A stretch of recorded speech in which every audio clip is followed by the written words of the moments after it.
Hello दोस्तों, स्वागत है आप सभी का आपके अपने YouTube channel study CBL classes में।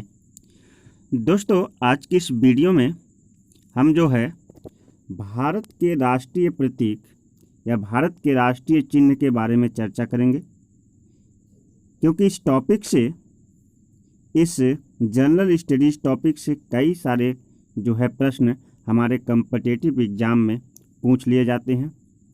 और वे कम्पिटिटिव एग्ज़ाम जैसे UPSSC की सभी परीक्षाएं, टेट और सीटेट की परीक्षाओं तक में जो है ये प्रश्न देखे गए हैं। तो आइए हम आपको आपके भारत देश के राष्ट्रीय चिन्ह से परिचित कराते हैं। हमारे भारत देश का राष्ट्रीय चिन्ह क्या है। हो सकता है दोस्त वीडियो थोड़ा लंबा पड़े, लेकिन कोई बात नहीं है, आप वीडियो पे शुरू से लेकर अंत तक देखिए और उम्मीद है कि आपको बहुत कुछ वीडियो से मिलेगा।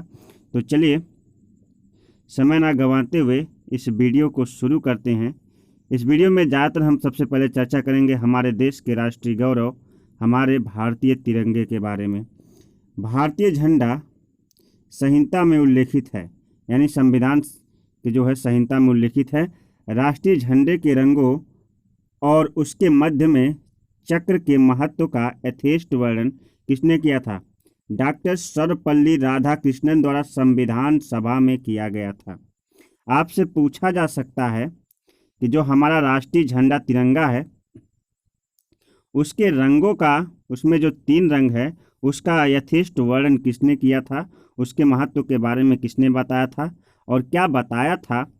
तो आपका वहाँ ऑप्शन होगा, तो उसमें आप doctor S Radhakrishnan, doctor Sarvepalli Radhakrishnan लगाइएगा। सर्वपल्ली राधाकृष्णन जी हमारे देश के द्वितीय राष्ट्रपति और साथ ही साथ प्रथम उपराष्ट्रपति के रूप में जाने जाते हैं। आइए देखते हैं। और इन्हीं के जन्मदिन पर जो है, इन्हीं के जन्मदिन को शिक्षक दिवस के रूप में मनाया जाता है। ये बहुत बड़े विद्वान थे। इस संविधान सभा ने सर्वसम्मत से राष्ट्रीय झंडे को स्वीकार किया था, यानी संविधान सभा ने एक मत होकर जो है राष्ट्रीय झंडे को स्वीकार किया था। डॉक्टर एस राधाकृष्णन ने स्पष्ट किया कि, क्या स्पष्ट किया ये इसको भी जानते हैं। स्पष्ट किया कि भगवा या केसरिया रंग त्याग या निस्वार्थ भावना का प्रतीक है। याद रखिएगा, भगवा या सबसे ऊपर जो भगवा या केसरिया रंग होता है, भगवा रंग गेरुए कलर का, वो त्याग या निस्वार्थ भावना का प्रतीक है। हमारे झंडे के मध्य में सफ़ेद रंग हमें सच्चाई के पथ पर चलने और अच्छे आचरण की प्रेरणा देता है। जो हम सफ़ेद रंग है, सच्चाई के पथ पर चलने और अच्छे आचरण की प्रेरणा देता है। हरा रंग मिट्टी और वनस्पतियों के साथ हमारे संबंधों को उजागर करता है। मिट्टी और वनस्पतियों के साथ हमारे संबंधों को क्या करता है? उजागर करता है। ठीक है, जिन पर सभी प्राणियों का जीवन आश्रित है, यानी हरियाली को दर्शाता है, जिन पर सभी प्राणियों का जीवन क्या है? आश्रित है। सफ़ेद रंग के मध्य में अशोक चक्र धर्म के राज का प्रतीक है। अशोक चक्र जो है धर्म के राज का प्रतीक है। चक्र प्रगति का प्रतीक है। चक्र जो है हमारी प्रगति, हमारे प्रोग्रेस का प्रतीक है। जड़ता प्राणहीनता का प्रतीक है। जड़ता और प्राणहीनता का प्रतीक है। चक्र शांतिपूर्ण परिवर्तन और गतिशीलता का भी प्रतीक है। शांतिपूर्ण परिवर्तन और गतिशीलता, क्योंकि चक्र हमेशा चलता रहता है, हमारा जीवन भी हमेशा क्या होता रहता है? चलता रहता है। भारत का राष्ट्रीय ध्वज तिरंगा 3 रंगों की पट्टी से विभाजित आयताकार है। जैसा कि हम सभी जानते हैं अपने देश के तिरंगे के बारे में, ध्वज की जो लंबाई है और चौड़ाई का जो अनुपात है, ये 3/2 का होता है। कंपटीशन एग्जाम में अक्सर पूछता है कि भारतीय तिरंगे की लंबाई और चौड़ाई का अनुपात क्या है, तो ये 3 और 3/2 है, 3:2 है। इस बात को याद रखिएगा, इसी में कन्फ्यूजन हो जाता है। बहुत तरह के इसमें जो है कन्फ्यूजन होते हैं। 2/1 दे देगा, 2/3, 3/2, तो आप 3/2 पर ही लगाइएगा। सबसे ऊपरी पट्टी गहरे केसरिया रंग साहस का जो है प्रतीक है, साहस का प्रदर्शन करती है। उसके बाद बीच में यहाँ पे बताया जा रहा है कि बीच में श्वेत शांति और सच्चाई का प्रदर्शन, और सबसे नीचे हरी पट्टी उर्वरता और समृद्धि या वनस्पतियों के बारे में हमें क्या करती है, हरियाली के बारे में हमें बताती है। ठीक है दोस्त, आगे बढ़े, ध्यान दीजिएगा।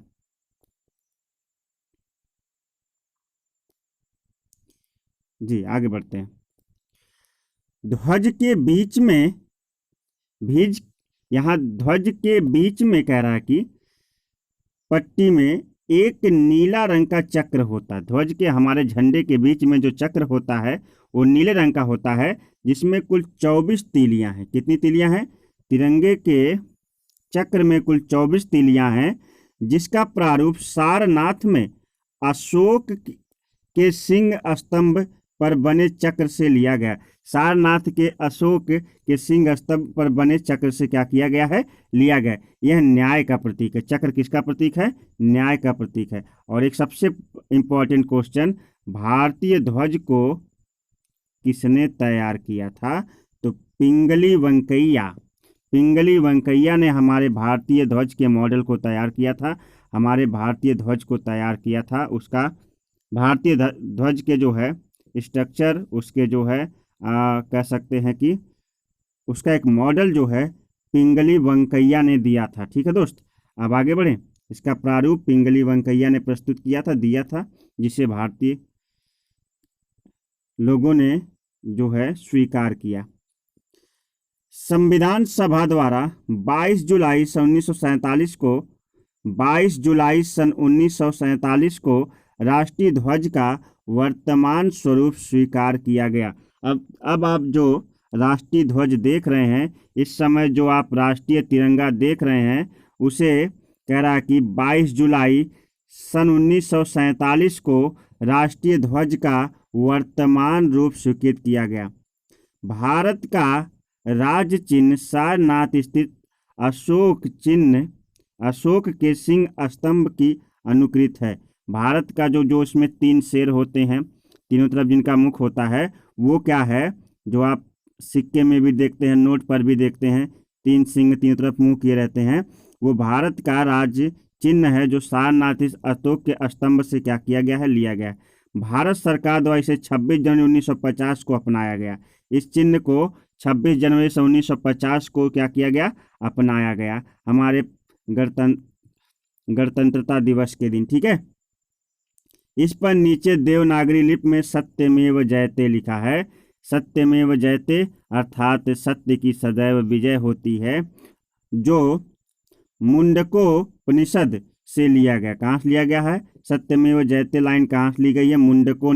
मुंडकोपनिषद से लिया गया है। भारत का राष्ट्रगान जन गण मन 24 जनवरी सन 1950 को बहुत सारी महत्वपूर्ण बातें आपको बताते चल रहे हैं। आप चाहे तो इसे नोट डाउन भी कर सकते हैं, लिखते भी चल सकते हैं। ठीक है दोस्त, भारत का राष्ट्रगान जन गण मन 24 जनवरी सन 1950 को संविधान सभा द्वारा आधिकारिक रूप से अंगीकृत किया गया था। भारत का राष्ट्रगान जन गण मन 24 जनवरी सन 1950 को संविधान सभा द्वारा आधिकारिक रूप से अंगीकृत किया गया था। इसे जो है आधिकारिक रूप से अपनाया गया था।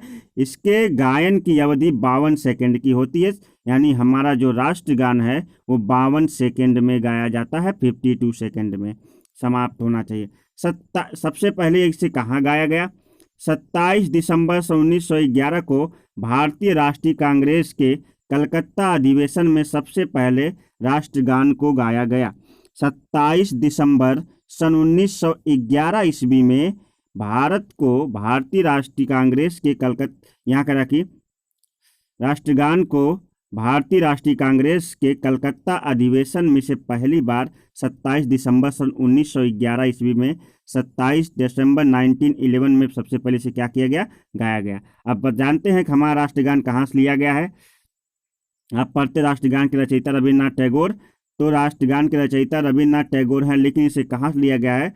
इनकी एक प्रसिद्ध जो है रचना है गीतांजलि, यह रविन्द्रनाथ टैगोर द्वारा रचित गीतांजलि से लिया गया है। गीतांजलि से क्या किया गया है, लिया गया है। ठीक है, रविन्द्रनाथ टैगोर जो कि प्रथम भारतीय नोबेल पुरस्कार विजेता हैं, और इन्हें हम जो है गुरुदेव के उपनाम से जानते हैं। इनकी रचना है गीतांजलि, और गीतांजलि से ही जो है हमारे राष्ट्रगान को उठाया गया है। वंदे मातरम वर्ष 1950 में भारत के राष्ट्रीय गीत के रूप में अंगीकृत किया गया। हमारा राष्ट्रीय गीत है वंदे मातरम और हमारा राष्ट्रगान है जन गण मन। और वंदे मातरम को 1950 ईस्वी में राष्ट्रीय गीत के रूप में क्या किया गया, अपनाया गया है। ठीक है दोस्त, आगे बढ़ें। चलिए देखते चलिए, सब कुछ समझ में आता जाएगा। बहुत ही काम की बात चल रही है इस समय, क्योंकि ये टॉपिक जो है परीक्षाओं में श्योर रूप से पूछा जाता है। और आप सारी वीडियो को पूरा का पूरा देखा करिए। और अगर आपको वीडियो अच्छी लगती है दोस्त, तो चैनल को जरूर सब्सक्राइब करिए, वीडियो को अपने दोस्तों तक जरूर शेयर किया करिए। आइए आगे बढ़ते हैं। राष्ट्रीय गीत वंदे मातरम बंकिम चंद्र चटर्जी द्वारा लिखा गया है। इसे उपन्यास आनंद मठ से लिया गया है। इसे आनंद मठ से लिया गया है और राष्ट्रगान को गीतांजलि से लिया गया। ठीक है ना। राष्ट्रीय गीत वंदे मातरम बंकिम चंद्र चटर्जी द्वारा लिखा गया है। इसे आनंद मठ से लिया गया है। इसे सन 1896 ईस्वी में भारतीय राष्ट्रीय कांग्रेस के अधिवेशन में पहली बार गाया गया था। 1896 में भारतीय राष्ट्रीय कांग्रेस के अधिवेशन में पहली बार जो हमारा राष्ट्रीय गीत गाया गया था। भारत का राष्ट्रीय कैलेंडर जो है शक संवत पर आधारित है। किस पर आधारित है? शक संवत पर हमारा जो है राष्ट्रीय कैलेंडर आधारित है। 22 मार्च 1957 को हमारे राष्ट्रीय कैलेंडर को अपनाया गया। 22 मार्च सन 1957 में जो है हमारे राष्ट्रीय कैलेंडर को अपनाया गया। यह चैत्र माह से इसकी शुरुआत होती है। हमारे जो है कैलेंडर की चैत्र माह से शुरुआत होती है। पहला महीना चैत्र का होता है और इसका अंतिम माह फाल्गुन होता है। चैत्र से जो है इस कैलेंडर की शुरुआत होती है और फाल्गुन पर यानी फाल्गुन पर क्या होता है, ये समाप्त होता है। इसे ग्रेगोरियन कैलेंडर के साथ अपनाया गया है। ठीक है ना। ग्रेगोरियन कैलेंडर के साथ से क्या किया गया है, अपनाया गया। सामान्यतः चैत्र माह की शुरुआत 22 मार्च को, जबकि लीप वर्ष में 21 मार्च को होती है। इस बात को, ये तो बहुत पुराने लोग इसको बहुत अच्छी तरह से जानते हैं, लेकिन हमको भी याद रखना है। चैत्र माह की जो शुरुआत होती है 22 मार्च को, जबकि लीप वर्ष में इसे 21 मार्च को होती है। ठीक है। गंगा नदी की जो डॉल्फिन मछली है, जिसका वैज्ञानिक नाम है प्लैटानिस्ता गैंगेटिका, जो गंगा नदी की डॉल्फिन मछली को भारत का राष्ट्रीय जलीय जीव घोषित किया गया है, स्वीकार किया गया है। ये गंगा नदी की डॉल्फिन मछली जो है, डॉल्फिन मछली जिसका नाम है प्लैटानिस्ता गैंगेटिका, को भारत का राष्ट्रीय जलीय जीव के रूप में स्वीकार, यानी हमारे भारत का राष्ट्रीय जलीय जीव क्या है, डॉल्फिन मछली। लेकिन कहाँ की? गंगा नदी की डॉल्फिन मछली। भारतीय मोर, जिसको हम मोर पीकॉक कहते हैं, जिसका वैज्ञानिक नाम है पाओक्रिस्टेटस इसका वैज्ञानिक नाम है, को भारत के राष्ट्रीय पक्षी के रूप में स्वीकार किया गया है। यानी पाओक्रिस्टेटस को भारत के राष्ट्रीय पक्षी के रूप में क्या किया गया है, स्वीकार किया गया है। ठीक है दोस्त, आगे बढ़ें। सन 2008 में भारत सरकार द्वारा गंगा नदी को राष्ट्रीय नदी घोषित किया गया। भारत की राष्ट्रीय नदी गंगा नदी है, जिसे सन 2008 में राष्ट्रीय नदी, भारत की राष्ट्रीय नदी के रूप में क्या किया गया है, घोषित किया गया। ठीक है, आगे बढ़े। चलिए, भारत सरकार स्वाधीनता दिवस 15 अगस्त जिसको और तथा गणतंत्र दिवस 26 जनवरी, यानी स्वतंत्रता दिवस को स्वाधीनता दिवस के रूप में भी जाना जाता है। तो भारत सरकार द्वारा स्वाधीनता दिवस 15 अगस्त, गणतंत्र दिवस 26 जनवरी और गांधी जयंती 2 अक्टूबर को राष्ट्रीय दिवस के रूप में घोषित किया गया। यानी हमारे नेशनल फेस्टिवल होते हैं, राष्ट्रीय त्यौहार, और दूसरा जो रिलीजियस फेस्टिवल 2 प्रकार के होते हैं। एक नेशनल फेस्टिवल होता है जिसको राष्ट्रीय त्यौहार कहते हैं, और एक रिलीजियस फेस्टिवल जिसे धार्मिक त्यौहार कहते हैं। अब राष्ट्रीय त्यौहार में पूरे भारत के 3 ही राष्ट्रीय त्यौहार हैं, जिसमें सबसे पहले हमारा स्वतंत्रता दिवस, दूसरा हमारा गणतंत्रता दिवस और तीसरा हमारा होता है 2 अक्टूबर गांधी जयंती। ठीक है दोस्त। और साथ ही साथ अगर रिलीजियस फेस्टिवल की बात करें, धार्मिक त्योहारों की, तो दीपावली है, होली है, ईद है, ठीक है। ईद जो है मुस्लिमों का है और दीपावली जो है हिंदुओं का त्यौहार है, और बहुत सारे हिंदुओं के त्यौहार है, बहुत सारे मुस्लिम लोगों के भी त्यौहार है।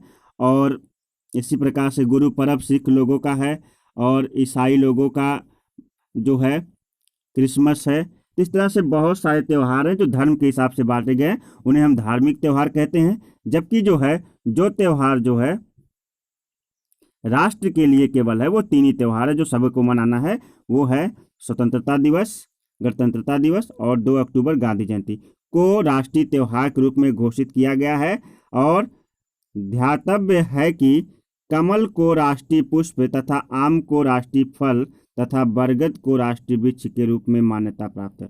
और कमल जो है हमारा राष्ट्रीय पुष्प कमल है, और हमारे भारत का राष्ट्रीय फल जो है आम है, और हमारे देश भारत का राष्ट्रीय जो है वृक्ष बट वृक्ष या बरगद का वृक्ष है और मान्यता प्राप्त है। केंद्र सरकार द्वारा राज्यसभा में दिए गए उत्तर के अनुसार इस संदर्भ में कोई अधिसूचना जारी नहीं की गई है।